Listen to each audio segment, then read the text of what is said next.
Hello யோகம் viewers, நான் Sangeetha.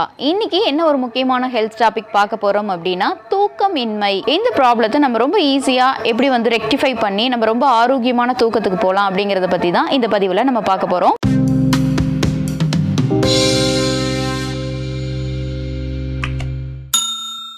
Mostly அந்த காலத்தில் பார்த்தீங்க அப்படின்னா வயது முதிர்ந்தவர்களுக்கு தான் தூக்கமின்மை அப்படிங்கிற தொந்தரவு இருந்துட்டு இருந்தது. ஆனால் இப்போலாம் இளைய தலைமுறைகளுக்கே கூட இந்த மாதிரி தொந்தரவுகள்லாம் ஏற்படுது. ஏன் அப்படின்னா அந்த காலத்து உணவு பழக்க வழக்கங்கள், வாழ்க்கை முறை, அந்த மாதிரி நிறைய நல்ல பழக்க வழக்கங்கள், உணவு முறைகள் எல்லாமே அந்த காலத்தில் இருந்தது. ஆனால் இப்போலாம் பார்த்தீங்க அப்படின்னா 11 மணி 12 மணி வரைக்கும் கூட மொபைல் பார்க்கறது, லேப் பார்க்கறது, ஃபாஸ்ட் ஃபுட் ஐட்டம்ஸ், இந்த மாதிரி சீக்கிரமாக செரிமானம் ஆகாத உணவுகள், உடம்புக்கு ஒத்துக்காத உணவுகள் எல்லாம் பசிக்காக சாப்பிடாம நாக்கு ருசிக்காக நிறைய ஃபாஸ்ட் ஃபுட் ஐட்டம்ஸ் இந்த மாதிரி எல்லாம் சாப்பிட்டு நம்மளோட உடல் நலனை கெடுத்துக்கிறது மட்டும் இல்லாம தூக்கத்தையும் கெடுத்துக்கிட்டு மனதையும் கூட நம்ம கெடுத்துக்கிறோம். இதனால பல நோய்களுக்கு இது ரொம்ப அடித்தளமாவே இருக்கு அப்படின்னே கூட சில கருத்துக்கள் இருக்கு. அதனால நம்ம என்ன பண்ணணும் அப்படின்னா முடிந்த வரைக்கும் நைட் சீக்கிரமா சாப்பிட்டுட்டு தூங்குறது, காலையில நேரமா எழுந்திருக்கிறது, ஒரு சில உடற்பயிற்சிகள் இந்த மாதிரி எல்லாம் ஃபாலோ பண்றது. அந்த காலத்து வாழ்க்கை முறையில ஒரு 50% அளவுக்காவது நம்ம இப்ப ஃபாலோ பண்ணோம் அப்படின்னா தூக்கமின்மை அப்படிங்கிற ஒரு தொந்தரவே இல்லாம ரொம்ப ஆரோக்கியமா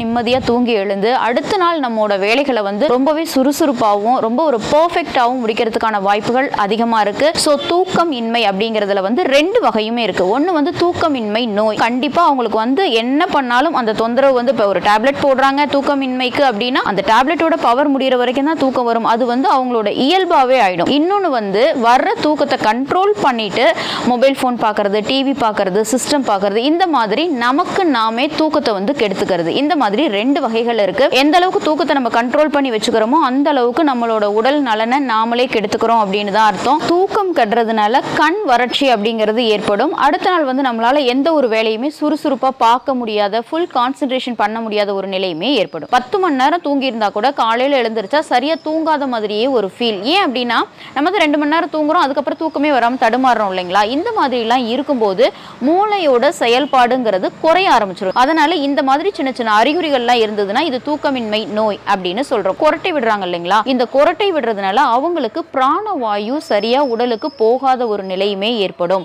மேக்சிமம் கொரட்டை விடுறாங்க அப்படின்னா கண்டிப்பா அவங்க உடல் பருமன் அதிகமானவங்களா தான் இருப்பாங்க.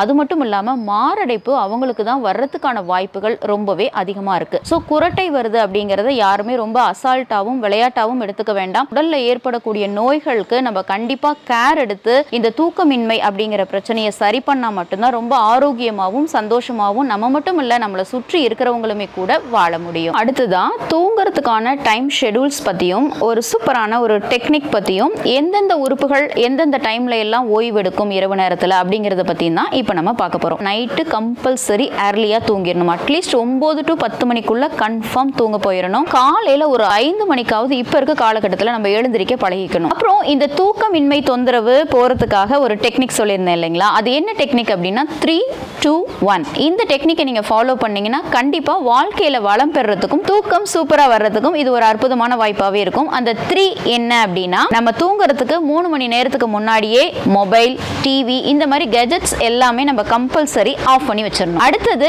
2க்கு என்ன மீனிங் அப்படின்னா நம்ம தூங்குறதுக்கு 2 மணி நேரத்துக்கு முன்னாடியே கண்டிப்பா லைட் ஃபுட் எடுத்துக்கணும். அதே மாதிரி அந்த 1க்கு என்ன மீனிங் அப்படின்னா 1 மணி நேரத்துக்கு முன்னாடியே நம்ம படுக்கைக்கு போயிடணும். அன்னைக்கு நடந்த பாசிட்டிவ் எல்லாமே திங்க் பண்ணிட்டு அப்படியே தூங்கிடணும். இதுதான் 3, 2, 1 டெக்னிக். நம்மளோட உடல் உறுப்புகள் எல்லாம் தூங்குற டைம் எது அப்படின்னு தெரிஞ்சுக்கலாமா? 10 to 11 நம்மளோட ஈரல் ரெஸ்ட் எடுக்கிறதுக்கான டைம். 11 to 1 முதுகு தண்டு ரெஸ்ட் எடுக்கிறதுக்கான டைம். 1 to 2 பாத்தீங்க அப்படின்னா கணையம், பித்தப்பை இது ரெண்டுமே ஓய்வெடுக்கிறதுக்கான நேரம். 2 to 3 நுரையீரல் ஓய்வெடுக்கிறதுக்கான நேரம். 3 to 4 நம்மளோட மூளை ஓய்வெடுக்கிறதுக்கான நேரம். 4 to 5 இதயத்துக்கு ரொம்ப ரொம்ப நல்லது. இதயம் ரெஸ்ட் எடுக்கும் அந்த டைம்ல தான். மோஸ்ட்லி காலையில அந்த 4 to 5 இதயத்துக்கான நேரம். அந்த டைம்ல தான் அதிகப்படியான ஹார்ட் அட்டாக் ஏற்படுறதுக்கான வாய்ப்புகள் ரொம்பவே அதிகமா இருக்கு. ஸோ நீங்க சீக்கிரமா தூங்கிட்டு காலையில சீக்கிரமா எழுந்துட்டு நிறைய உடற்பயிற்சி, நடைப்பயிற்சி இந்த மாதிரி எல்லாமே உங்களோட உடலுக்குமே கொஞ்சம் ஆக்டிவிட்டியை கொடுத்துட்டு இந்த உறுப்புகளுக்கான தூங்கும் நேரத்தை கண்டிப்பா அவங்களுக்கு நீங்க கொடுத்தீங்க அப்படின்னா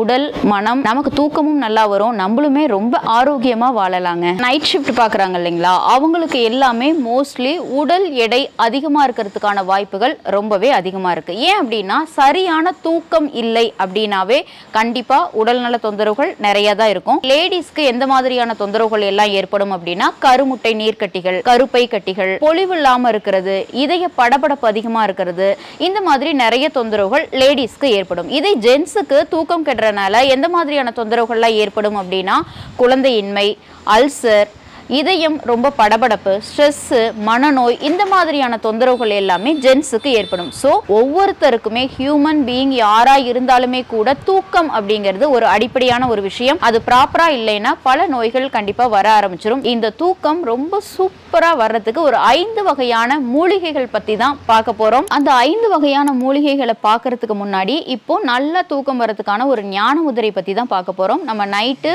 தூங்குறதுக்கு முன்னாடி இந்த முதிரையை எடுத்துக்கிட்டு தூங்கணும் அப்படின்னா சூப்பரா தூக்கம் வரும். இந்த முதிரையை நம்ம எப்படி எடுத்துக்கணும் அப்படின்னா நம்மளோட ஆள்காட்டி விரலை வந்து கட்டை விரல் நுனியில ஜாயின் பண்ணக்கூடாது, கொஞ்சம் தள்ளி ஜாயின் பண்ணணும். இந்த மாதிரி பொசிஷன்ல உள்ளங்கை வந்து வானம் பார்த்து இருக்கணும். இந்த பொசிஷன்ல நீங்க நைட் அப்படியே கைகளை நல்லா நீங்க நேரா படுத்துட்டு உள்ளங்கை வானம் பார்த்து நீங்க இப்படி நம்ம சைட்ல கூட நீங்க கை வச்சுக்கலாம். ஸோ இந்த முதிரையோடையே நீங்க படுத்திருந்தீங்க அப்படின்னா கொஞ்ச நேரத்திலேயே உங்களுக்கு சூப்பரா தூக்கம் வந்துடும். ஓகே, இப்போ அந்த 5 வகையான மூலிகைகள் என்ன அப்படின்னு பார்க்கலாமா? வல்லாரை, ஜடாமஞ்சள், தகரை சிறுகொடி, அமுக்ரா கிழங்கு, சங்குப்பூ வேர், இதை எல்லாமே நீங்க தனித்தனியா நாட்டு மருந்து கடைகள்ல வாங்கி பவுடர் பண்ணிட்டாலும் ஓகே, இல்ல பொடியாவே கூட நாட்டு மருந்து கடைகள்ல இந்த 5 மூலிகைகளும் உங்களுக்கு கிடைக்குது. இந்த 5 மூலிகைகளும் நீங்க பொடியா ரெடி பண்ணிட்டு ஒவ்வொரு மூலிகையும் ஒவ்வொரு கிராம் எடுத்துக்கிட்டீங்கன்னா நைட்டு கண்டிப்பா சூப்பரான தூக்கம் உங்களுக்கு வரதுக்கு வாய்ப்புகள் ரொம்பவே அதிகமா இருக்கு. இதை வந்து நீங்க சுடுதண்ணியில மிக்ஸ் பண்ணியும் இந்த பொடியை நீங்க பயன்படுத்தலாம், அல்லது பால்ல கலந்துமே கூட குடிக்கலாம். தூங்குறதுக்கு முன்னாடி பசும்பால் குடிச்சிட்டு படுத்தோம் அப்படின்னாலும் அதுவுமே தூக்கம் வரதுக்கு ஒரு அற்புதமான மருந்து தான். அதையும் தாண்டி நான் வந்து இந்த பாலை குடிச்சுமே எனக்கு தூக்கம் வரல அப்படிங்கிறவங்க இந்த 5 வகையான மூலிகையும் ஒவ்வொரு கிராம் எடுத்து மொத்தம் ஒரு 5 கிராம் சுடுதண்ணியில அல்லது பால்ல கலந்து குடிச்சிட்டு தூங்குனீங்க அப்படின்னா சூப்பரா தூக்கம் வரதுக்கான வாய்ப்புகள் ரொம்பவே அதிகமா இருக்கு. ஸோ நீங்க நல்லா தூங்குனீங்க அப்படின்னா தான் உங்களோட உடல் உறுப்புகள் ஆகட்டும், உங்களோட மனமாகட்டும், அல்லது நம்மளோட ராஜ உறுப்புகள் ஆகட்டும் எல்லாமே ரொம்ப நல்லா ஓய்வெடுக்க முடியும். கண்டிப்பா இந்த மூலிகையை நீங்க பயன்படுத்தி பாருங்க. அதுக்கப்புறம் உங்களுக்கு தூக்கம் இன்மை அப்படிங்கிற பிரச்சனை கட்டாயமா இருக்கவே இருக்காது. அடுத்ததா ஆழ்ந்த உறக்கத்துக்கான வர்ம புள்ளி தான் பார்க்க போறோம். இதை வந்து ஜஸ்ட் நீங்க ஒவ்வொரு பாயிண்டையுமே ஃபியூ மினிட்ஸ் நீங்க பண்ணீங்கன்னாவே கூட உங்களுக்கு நல்ல தூக்கம் வரதுக்கு வாய்ப்புகள் அதிகமாகவே இருக்கும். ஃபர்ஸ்ட் நம்மளோட சுண்டு விரல்ல மேல இருந்து இப்படி மார்க் வச்சுக்கிட்டீங்க அப்படின்னா இந்த மணிக்கட்டுல இதுதான் உங்களுக்கு பாயிண்ட். இந்த பாயிண்ட்டை நீங்க ஜஸ்ட் ஸ்டிமுலேட் பண்ணலாம். பிரஸ் ரிலீஃப், பிரஸ் ரிலீஃப், இந்த மாதிரி பண்ணலாம். அடுத்த பாயிண்ட் எது அப்படின்னா நம்மளோட நடுவிரல்ல இதுலயும் ஸ்ட்ரெயிட்டா நீங்க இப்படி பார்த்தீங்க அப்படின்னா நம்மளோட மணிக்கட்டுல சென்டர்ல வரும். இதுவும் point. Press relief, press relief, இந்த மாதிரி. அடுத்ததா நம்மளோட கட்டை விரல்ல சென்டர்ல பண்ணக்கூடாது, இந்த கார்னர்ல ஓரத்துல பார்த்தீங்க அப்படின்னா அதுவுமே இந்த மணிக்கட்டுல இந்த இடத்துல ஜாயிண்ட் ஆகும் இல்லையா? ஸோ இங்க இங்க இங்க இந்த 3 பாயிண்ட் தான். இந்த 3 பாயிண்ட்டையுமே நீங்க அதுக்கப்புறம் ஆயில் வச்சுட்டு, ஆலிவ் ஆயில் இந்த மாதிரி ஏதாவது ஒரு ஆயில் வச்சு நீங்க நல்லா இப்படி மசாஜ் பண்ணி கொடுக்கலாம். அதுக்கப்புறம் இப்படி ப்ரெஸ் பண்ணியுமே கூட கொடுக்கலாம். நீங்க வந்து ஸ்டார்டிங் எண்டிங் இந்த மாதிரி நீங்க ஆயில் மசாஜும் கொடுக்குறோம்.